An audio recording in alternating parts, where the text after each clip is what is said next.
நீங்க கஷ்டப்பட்டு உழைக்கிறீங்க, ஆனா நீங்க எதிர்பார்த்த ரிசல்ட் உங்களுக்கு கிடைக்கலன்னு ஃபீலிங்கா இருக்கா? நம்ம வாழ்க்கையில நம்ம என்ன தப்பு பண்றோம், எதனால நம்மளால முன்னேற முடியல அப்படிங்கிற மாதிரி நிறைய யோசிச்சிருக்கீங்களா? உங்களுக்காக தான் இந்த வீடியோ. உங்களுக்கு கிடைக்கிற 80% ரிசல்ட்ஸ் நீங்க பண்ற 20% ஆக்ஷன்ல இருந்து தான் வருதுன்னு சொன்னா உங்களால நம்ப முடியுமா? ஆமாங்க, அதுதான் உண்மை. அது எப்படி அப்படின்றத பத்தி ஒரு ஆத்தர் ஒரு புக்காவே எழுதியிருக்காரு. அந்த புக்கை பத்தி தான் இந்த வாரம் நான் உங்களோட ஷேர் பண்ணிக்க போறேன். வணக்கம், உங்க கூட பேசிட்டு இருக்கிறது நான் உங்கள் திரு.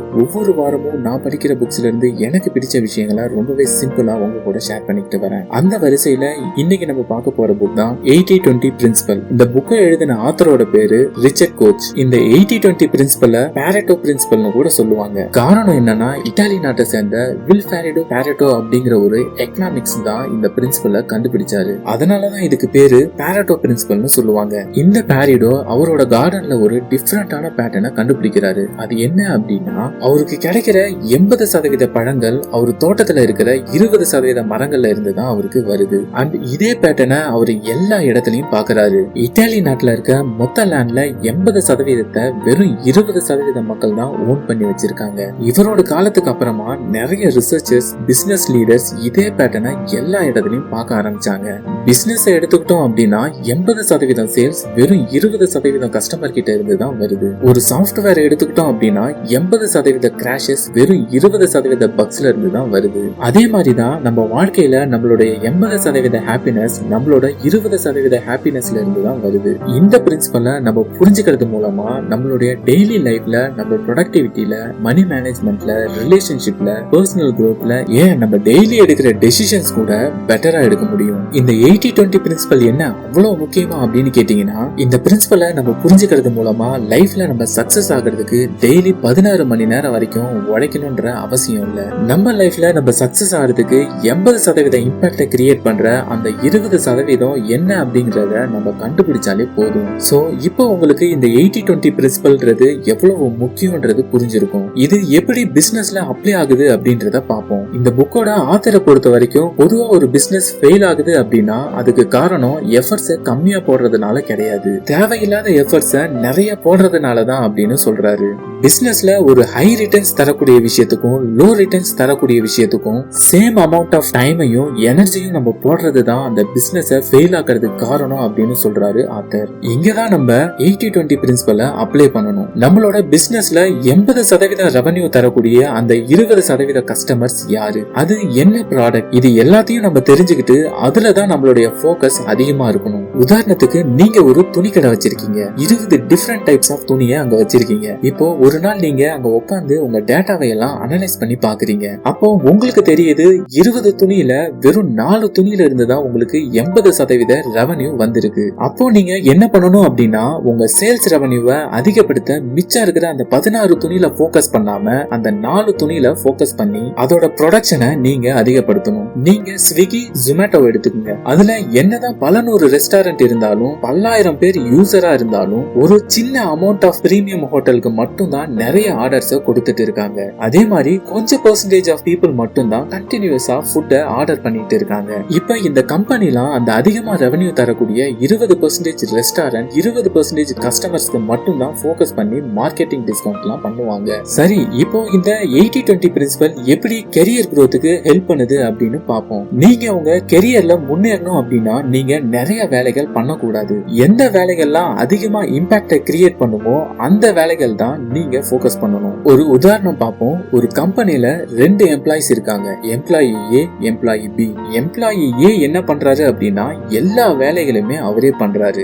இமெயில் அனுப்புறதா இருக்கலாம், மீட்டிங் ஆர்கனைஸ் பண்றதா இருக்கலாம், பிரசன்டேஷன் பண்றதா இருக்கலாம், இல்ல கால்ஸை கண்டினியூஸா அட்டெண்ட் பண்றதா இருக்கலாம். இந்த மாதிரி நிறைய வேலைகள் பண்ணிட்டு இருந்தாரு. ஆனா எம்ப்ளாயி பி என்ன பண்ணிட்டு இருக்காரு அப்படின்னா, எந்த வேலைகள்லாம் பண்ணா நியூ கிளைண்ட்ஸ் கண்டுபிடிக்க முடியுமோ, எந்த வேலைகள்லாம் பண்ணா ரெவன்யூவை பில்ட் பண்ண முடியுமோ அந்த வேலைகள்ல மட்டும் ஃபோக்கஸ் பண்ணிட்டு இருந்தாரு. இப்ப இந்த 2 பேர்ல யாருக்கு முதல்ல ப்ரமோஷன் கிடைக்கும்னு நினைக்கிறீங்க?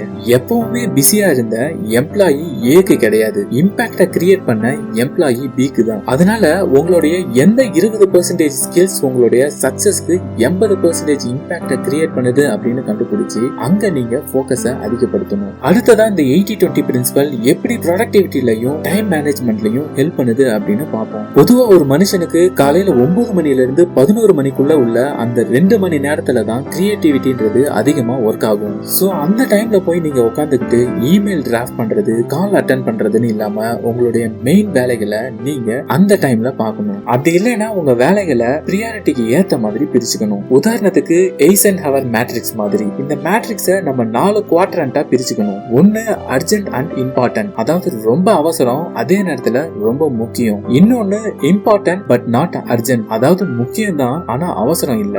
மூணாவது அர்ஜென்ட் பட் நாட் இம்பார்ட்டன்ட், அதாவது அவசரம் ஆனா முக்கியம் இல்ல.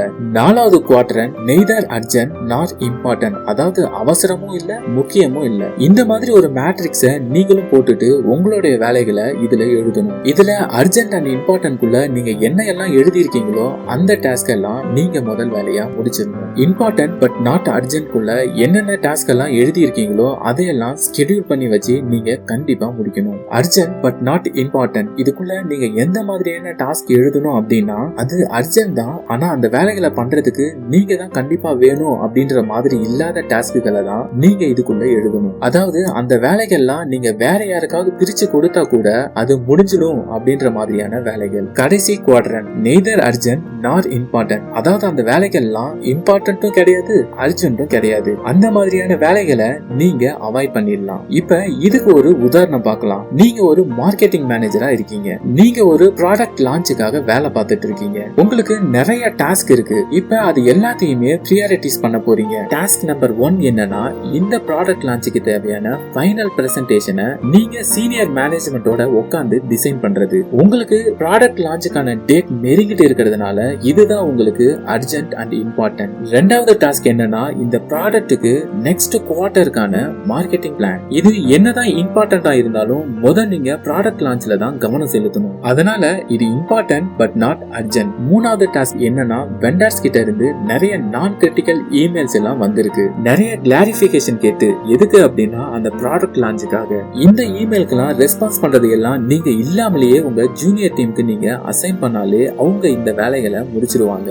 அதனால இது அர்ஜென்ட் தான் பட் நாட் இம்பார்ட்டன்ட். இன்னொரு டாஸ்க் உங்களுக்கு இருக்கு. அது என்னன்னா வீக்லி ரிப்போர்ட்டை கொஞ்சம் அழகா டிசைன் பண்றது. இப்போ இந்த கரண்ட் சிச்சுவேஷன்ல இது ரொம்பவே இம்பார்ட்டன்ட் கிடையாது அண்ட் அர்ஜென்ட்டும் கிடையாது. அதனால இப்போ இத அவாய்ட் பண்ணிடலாம். சோ இந்த எக்ஸாம்பிள் மூலமா உங்களுக்கு எய்சன்ஹவர் மேட்ரிக்ஸ் எப்படி ஒர்க் ஆகுது அப்படின்றது புரிஞ்சிருக்கும்னு நம்புறேன். அடுத்ததா இதே 80-20 பிரின்சிபல்ல தான் இன்வெஸ்ட் பண்ணும்போதும் யூஸ் பண்ணணும். உங்களோட 20% ஃபினான்ஷியல் டெசிஷன்ஸ் தான் 80% உங்களுடைய நெட்வொர்த்தை நிர்ணயிக்கும். உதாரணத்துக்கு ஒரு ரீட்டைல் இன்வெஸ்டர்ஸ் 15 ஸ்டாக்ஸ் வச்சிருக்காரு. அதுல 2 மட்டும் தான் அவுட் பெர்ஃபார்ம் பண்ணிட்டு இருக்கு. இந்த நேரத்துல ஸ்டாக்ஸ் ஓவரா டைவர்சிட்டி பண்ணாம நல்லா பெர்ஃபார்ம் பண்ற அந்த 2 ஸ்டாக் மேல இன்னும் ஃபோக்கஸ் போட்டு அதை பத்தி இன்னும் நிறைய தெரிஞ்சுக்கிட்டு அதை இன்னும் நிறைய அக்குமுலேட் பண்ணணும். இப்ப நம்ம பார்த்த கேட்டகரிஸ் மட்டும் இல்லாம இன்னும் நிறைய கேட்டகரிஸ்ல இந்த 80-20 பிரின்சிபலை நீங்க அப்ளை பண்ண முடியும். உதாரணத்துக்கு உங்க ரிலேஷன்ஷிப்ல, ஹெல்த் அண்ட் ஃபிட்னஸ்ல,